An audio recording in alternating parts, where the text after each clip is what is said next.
While America was making headlines with trade wars and tariffs, Australia quietly became one of the world's most strategically positioned trading nations, and most people have no idea how they did it. Here's what makes this fascinating. Australia isn't a superpower. It has roughly the same population as Florida. Yet through a series of calculated diplomatic and economic moves over the past 2 decades, it's managed to outmaneuver much larger economies in global trade positioning. By the end of this video, you'll understand the specific strategies Australia employed, why they worked when more aggressive approaches failed, and what this reveals about how global commerce actually operates in the 21st century. If you're interested in understanding how global economics actually works beyond the headlines, subscribe now.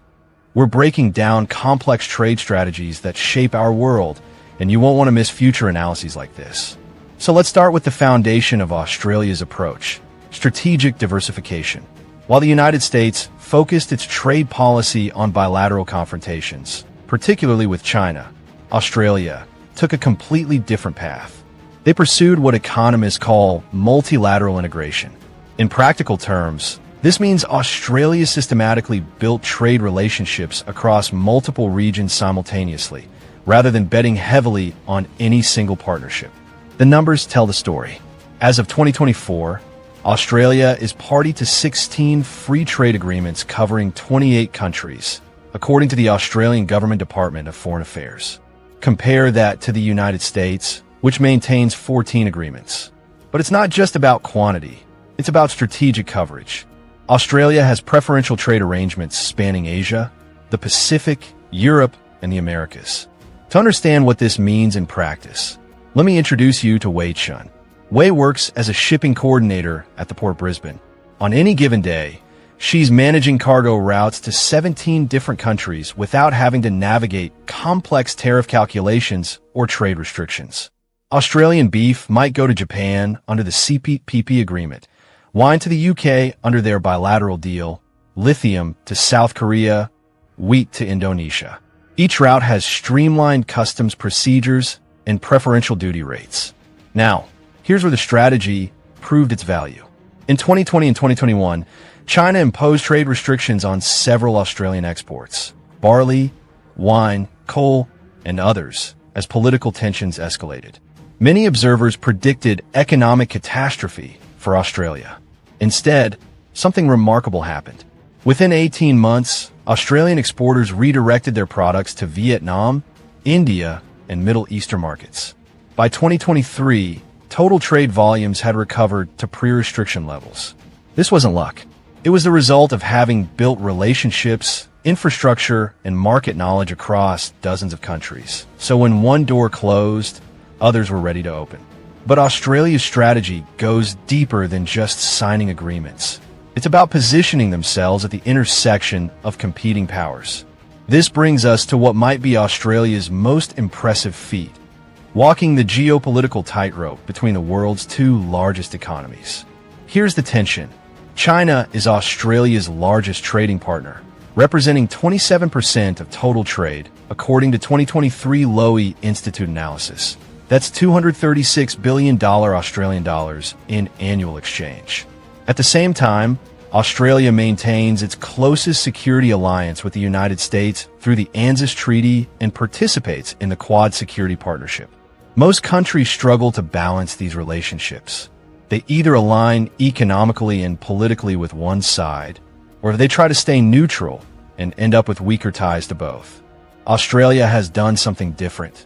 They've separated economic cooperation from security concerns, a practice called compartmentalized engagement. Let me give you a concrete example. Raj Patel runs operations for a mining company based in Perth. His firm exports iron ore to Chinese steel manufacturers. Iron ore that's essential for China's construction and manufacturing sectors.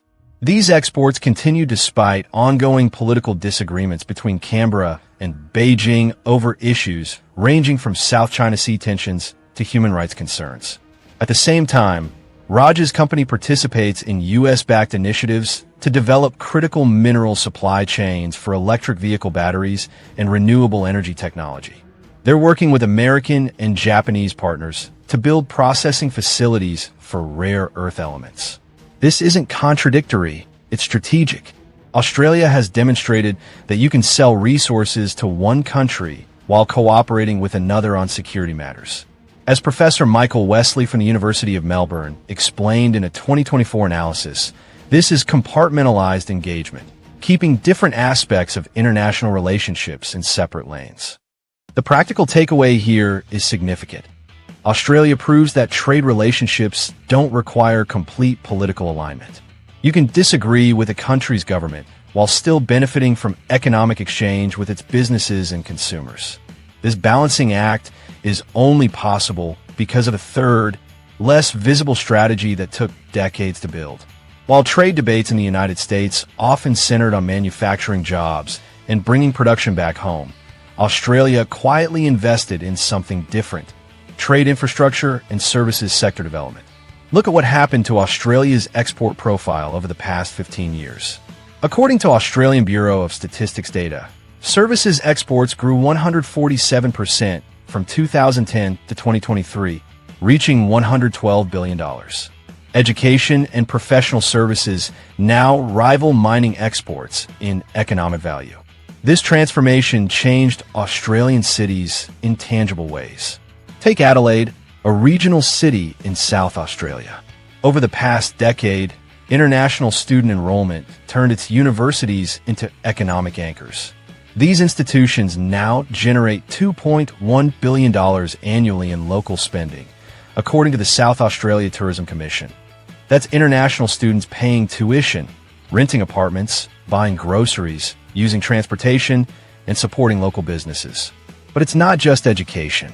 Australia developed specialized infrastructure for different types of trade. The port of Darwin handles liquefied natural gas exports to Asia with specialized terminals.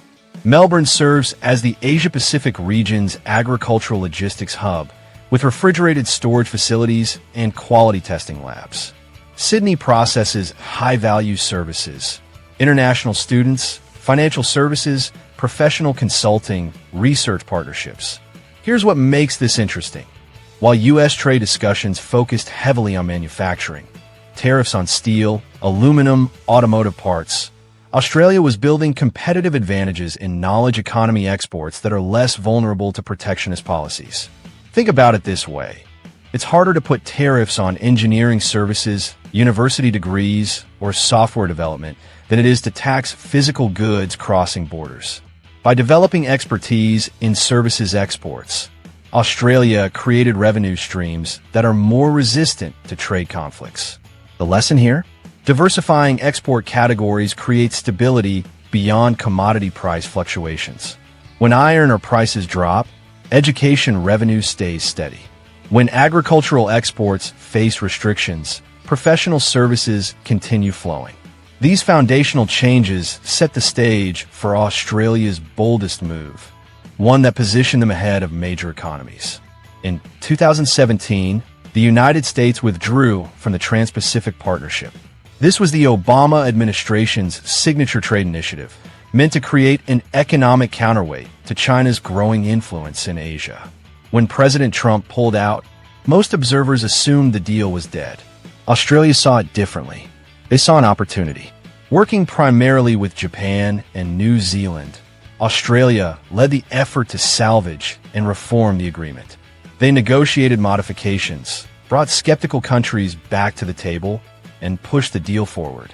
In 2018, the renamed Comprehensive and Progressive Agreement for Trans-Pacific Partnership, or CPTPP, came into force. This wasn't just about saving a trade deal. It was about positioning.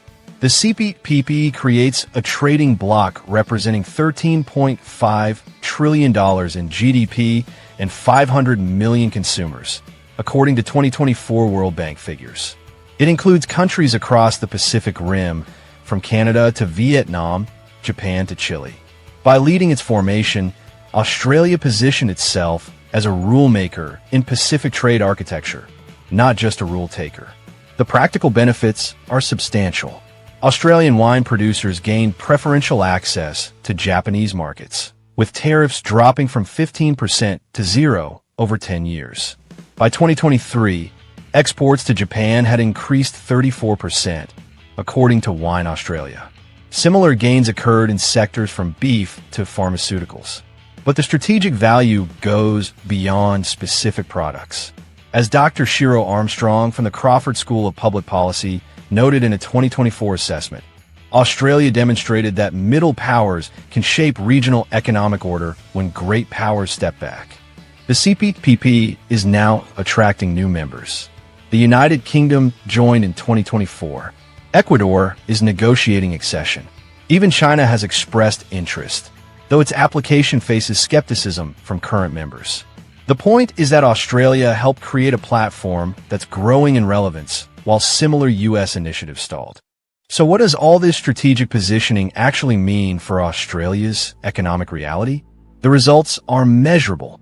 Australia's trade to GDP ratio stands at 51% as of 2023, compared to 27% for the United States. That means trade represents a much larger share of Australia's economy. But more importantly, it's distributed across diverse partners. Look at the breakdown of Australian export destinations. 26% to Asia, excluding China, 27% to China, 15% to the European Union, 5% to the United States, and 27% to the rest of the world. No single country dominates, and no single relationship creates an unmanageable dependency. This diversification translated into economic resilience. Australia avoided recession during global slowdowns in 2019 and 2022, partly because when some markets contracted, others remained stable. When global supply chains fractured during the pandemic years, Australian businesses could pivot faster because they had established alternative routes through their network of trade agreements. The broader lesson here is powerful. Australia demonstrates that more trade partners means less vulnerability to any single country's economic downturn or political decisions. So let's synthesize what we've learned. Australia's approach reveals that modern trade power comes from flexibility, not dominance. They built this position on three pillars: multilateral diversification across regions, compartmentalized geopolitical engagement that separates economics from security, and infrastructure investment that emphasize services and specialized capabilities. Why does this matter beyond Australia? Because as global trade increasingly fragments into regional blocs, some aligned with the United States, others with China, Australia's model shows how countries can thrive by building bridges rather than walls. And here's an unexpected advantage. By making less noise, by not framing every trade negotiation as a confrontation or victory, Australia avoided becoming a target in other countries' trade conflicts. While major powers battled over market access and intellectual property, Australia quietly built relationships that benefited from reduced scrutiny. Here's a question worth considering. As trade increasingly splits between U.S.-led and China-led spheres, do you think Australia's middle power strategy is sustainable long-term, or will countries eventually be forced to choose sides? Share your perspective below. I'm genuinely curious to hear different viewpoints on whether this balancing act can continue. And if you found this breakdown valuable, subscribe for more deep dives into the economics and strategies shaping our world. Thanks for watching.